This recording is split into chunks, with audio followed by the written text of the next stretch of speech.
Dianne Karg here from thetowelwire.com, and this is Test the Tip. A couple of months ago I made a video suggesting quilter's tape as an alternative for quarter-inch masking tape if you were having trouble finding quarter-inch masking tape. And in the comment section of that video, Kimberly Newman posted another suggestion for an alternative to masking tape, and that was automotive pinstriping. Now this stuff is made of vinyl and it comes in a variety of widths that would be really good for the purposes that we need it for. 3/16 inch, 1/8 inch, 1/4 inch, and as a bonus it comes in a variety of different colors so you can get fancy with your masking tape if you want. It is available for purchase from automotive parts stores, places like Napa and Canadian Tire. And in terms of the price, it's comparable to the quilter's tape. So the questions that I'm going to be testing out today are, does this have the same sort of tackiness or a similar sort of tackiness to the quilter's tape and the masking tape? And will it actually do the things that I need it to do? Now, a lot of the time when I'm using masking tape, I'm using it to mark my pliers and I'm using it to hold bundles of wire together. So that's what I'm going to be using this for to test today. So let's go and get started. All right, so I've got my table set up here, and so I'm going to try and test this with the round nose pliers to start. So let's open up the package here.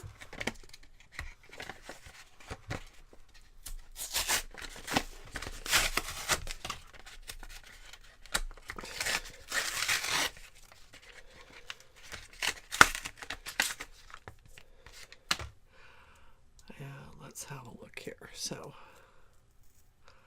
all right, so right away I'm noticing that it looks like it's got a paper backing.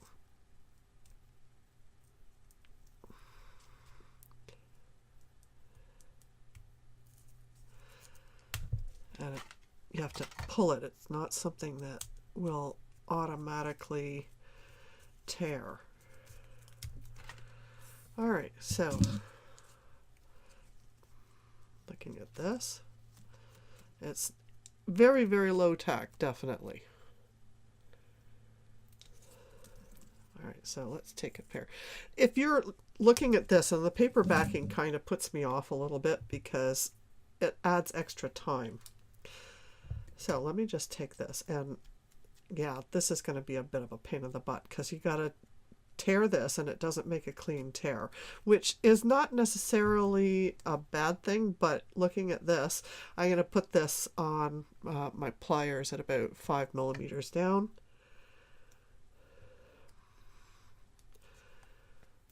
And let's see how that goes. It's fairly smooth. That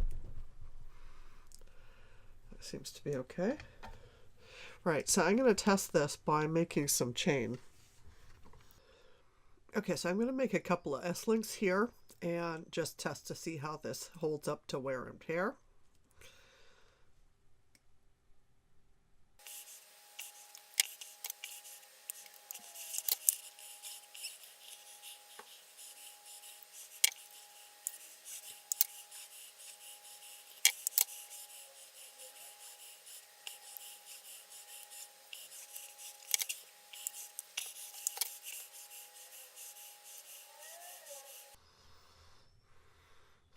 Okay, so that seems to be pretty good.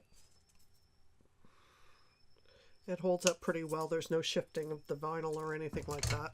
So for tools marking, it seems to work very well.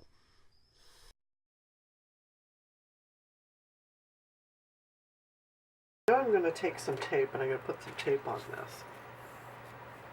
And for that I've got my pinstriping tape. Cut a little piece of this. Now, the thing that I don't like about pinstriping tape, I've been using this for a little while.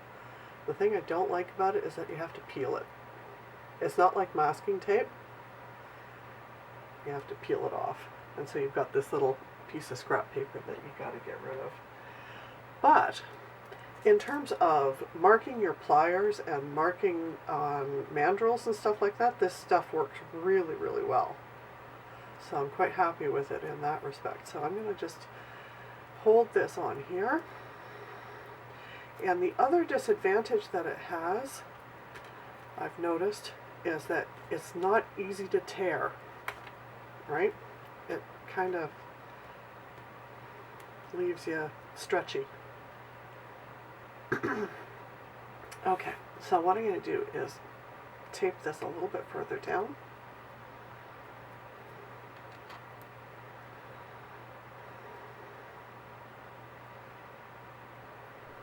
So as you can see, I was able to work with it very well, making a bangle bracelet and holding a bundle of square wire together. But when I tried making a ring, I found that it really did not hold very well at all.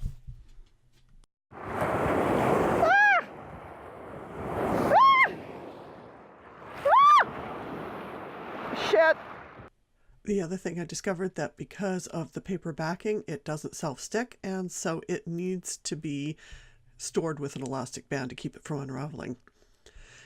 I also tried using it for making a daisy starter for a Viking knit and wasn't really happy with the results. It was okay. Lastly, I tried making a chainmail starter and used the tape to try and attach the paper clips to the dowel and really struggled. The low tack nature of the vinyl tape was just not good for this application.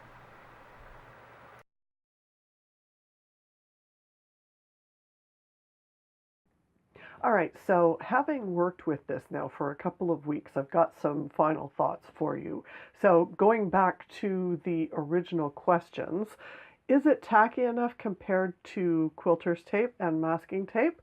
And how does it work compared to masking tape for things like marking and making tools and holding bundles of wire together?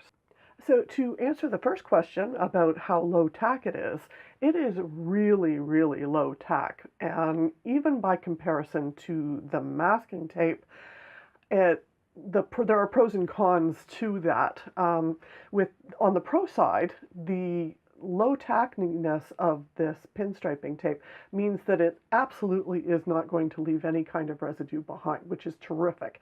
So if you put it on your tools, if you put it on your wire and then you want to peel it off again, there is no risk at all of there being any kind of residue like there sometimes is with masking tape. On the con side of that, the fact that it's a paper backing and you have to peel it off means it's not self-stick. With masking tape and with quilter's tape, you peel it off and it's self-sticking. With the pinstriping, if you don't store it in the original packaging or you don't store it with an elastic band on it, if you drop it on the floor or you toss it somewhere on your work table, it's going to have a tendency to become a sprung mess. So that's a big negative. So answering the second question of how well does it work by comparison to masking tape for things like marking and making tools and holding bundles of wire together, again, there are pros and cons here.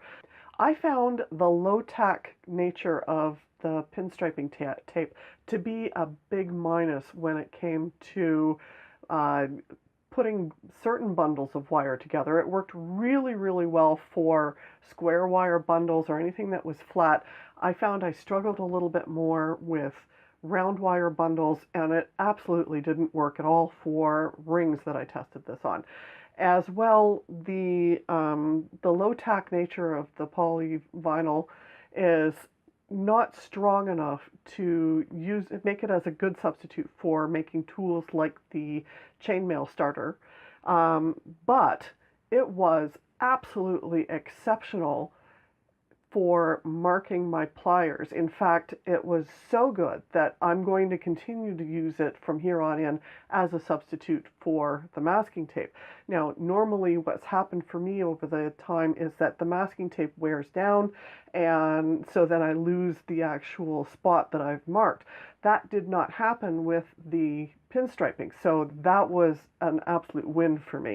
So overall, while I can't recommend this as a universal substitute for masking tape and quilter's tape, it did have some very, very useful applications. So my verdict on using pinstriping as an alternative for masking tape and quilter's tape is meh.